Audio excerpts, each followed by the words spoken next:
Paragraph 1776 of the Catechism of the Catholic Church reads like this: Deep within his conscience, man discovers a law which he must obey. His conscience is man's most sacred core and his sanctuary. There he is alone with God, whose voice echoes in his depths. Now, I think it's kind of ironic that it's paragraph 1776. Get it? Freedom. But I talked about that on the radio this morning with Gus Lloyd, who hosts Seize the Day for Sirius Radio. We were down there. It was sort of a media hub for all of the news relating to the Pope's visit in the United States, but most specifically today in Washington, D.C.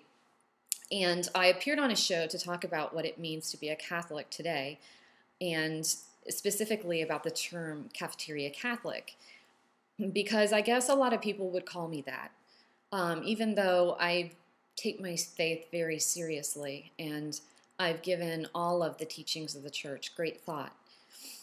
I do disagree with some of them, and I have thought very deeply about those which I disagree with, and my own logic and my own conscience says that the teaching doesn't ring true for me.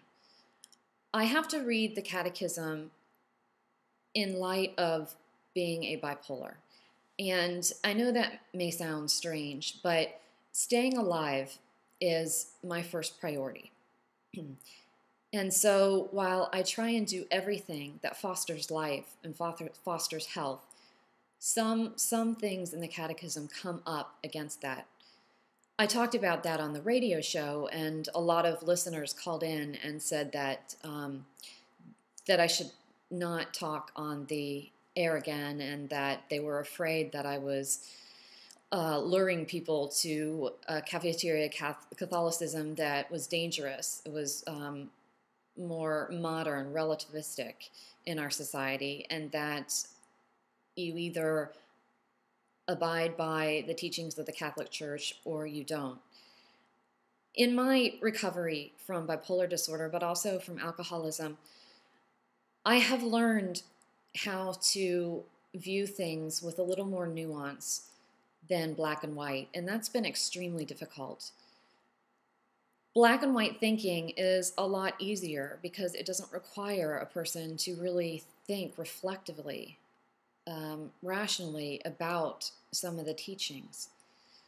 So I tried to tell the listeners that it wasn't with lightness that I brushed off these teachings, that I have spent years of talking and reading and praying about them, especially ones like birth control and that impact my life very, very directly.